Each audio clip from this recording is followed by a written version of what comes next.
Hello there and welcome. I'm Bob Proctor, and I am attracting good, great, and wonderful things into my life. Money comes to me in increasing quantities through multiple sources on a continuous basis through the law of attraction. And that's what I want to talk to you about, the law of attraction. See, the underlying law that regulates supply in the world of effects has two important phases. One is desire, and the other is expectation. I want you to imagine that you're fishing. Now, you may have never gone fishing. You've certainly seen people that have gone fishing. And you take and you get the line all fixed, and boom, you cast it out. And as soon as that plug hits the water, bang, a fish strikes.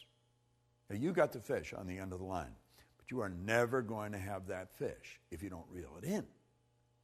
Well, you see, when we desire something, we are instantly connected with the invisible side of whatever good we desire. It's expectation that reels it in. Now, most people don't understand this, and they attract what they don't want rather than what they do want. I remember years and years ago, I got a bumper sticker that said, "Expect a miracle." And I kept looking at that bumper sticker, and I kept looking at it, and I got to the point where I was expecting something so good to happen in my life that I wouldn't be able to explain it. You see, I come to realize that a miracle is a word, Voltaire said, it's a word that we invented to express the known effects of unknown causes. It's something that's so good that's happened to us that we're at a loss to explain how it happened. I want to explain how I attracted something into my life that literally changed my life, changed my business, but it changed the lives of 200 or 300 million people as well. I got a phone call on my cell phone, and it was a very garbled message. I had difficulty understanding it, and I didn't delete it, but I just kept hitting the pound or the hash and leaving it there in the phone. And one day, my phone was full. So I thought, I should empty the thing.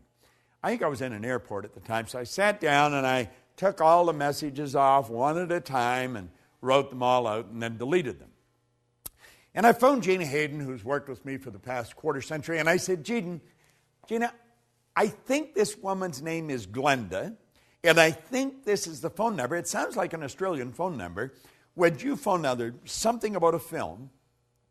Would you phone and see if the number's even the right number?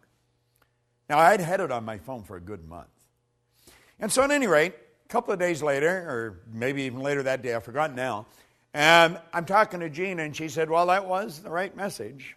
Her name was Glenda, and you had the right phone number, and there's a film crew in from Australia, and they're shooting this film, and they really wanted you in it.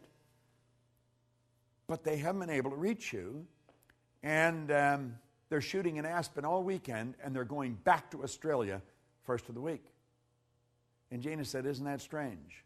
Bob's doing a seminar this week in Aspen. Now, I hadn't been in Aspen for a couple of years. And I check into my hotel. I just went next door where they were shooting the film. And the film, of course, was The Secret.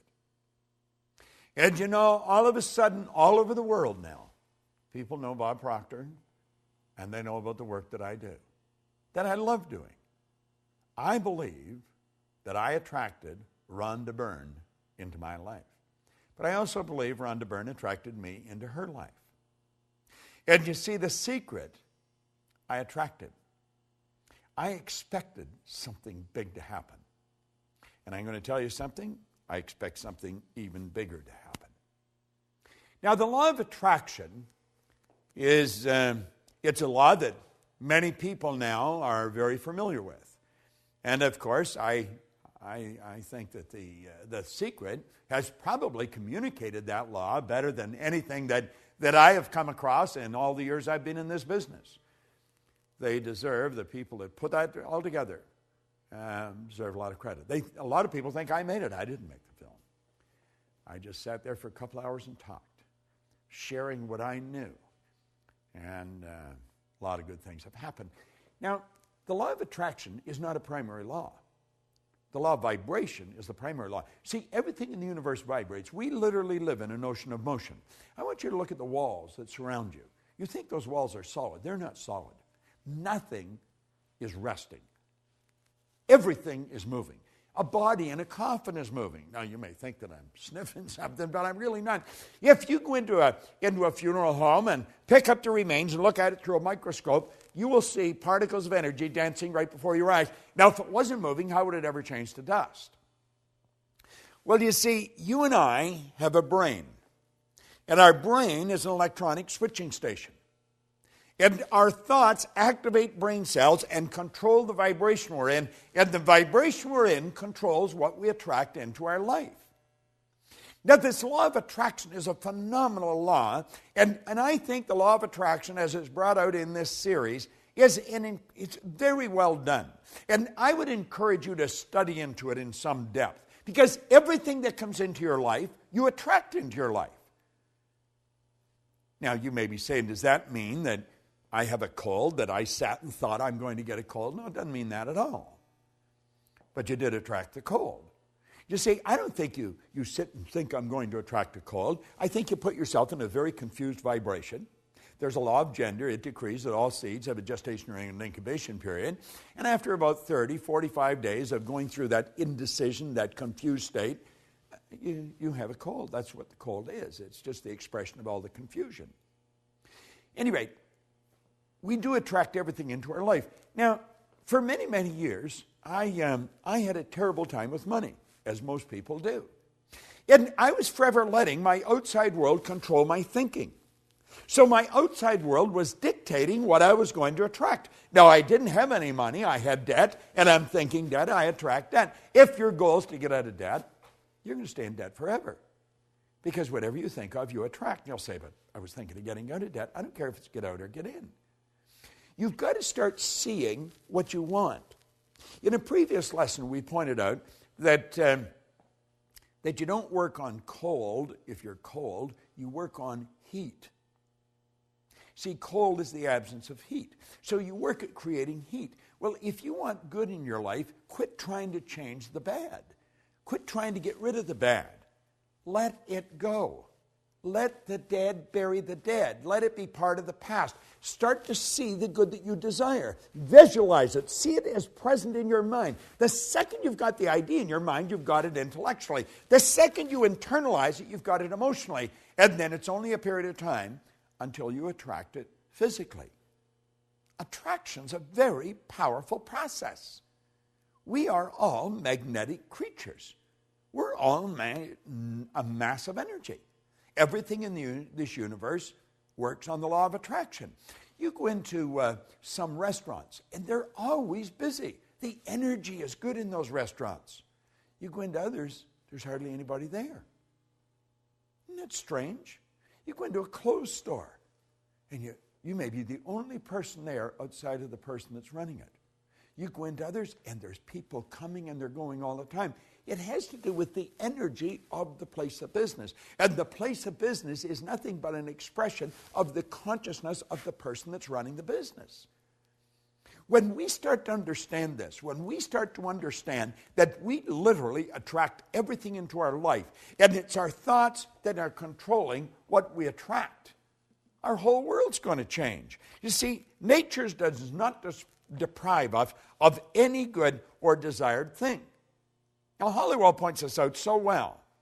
It does provide us with the mental equipment and the inner power to acquire and enjoy the essential good to ensure a happy and a worthwhile existence. And it all happens in a very simple method. It's so complicated because nobody studies it. See, I always feel if we can teach a little child that maybe is just learning to walk, how to talk, we can teach them language. We can teach them multiple language. A baby at birth is a linguistic genius. If we can teach the child language, surely we can teach them something so basic as these laws. You say, well, why haven't we? Because hardly anybody understood them. The parent's not going to teach something to the child that they don't even know. The parent's only going to give the child what they've got. You see, what you don't fix, your kids are going to inherit. You should put a big sign on the refrigerator, attraction. Put it on the outside of your bank account. Hang it in your mirror where you put your makeup or shave in the morning. Put the word attraction everywhere. And start to realize whatever you want, you'll begin to attract. That is an absolute law. This isn't just my idea. It is an idea that I've fallen in love with. And I want to recommend you fall in love with it. Study these laws every day. Now keep in mind, this video series is just an overview of these laws. Get into it in depth. Get the script. Study the script. You'd be so glad you did. This is Bob Proctor. Thank you.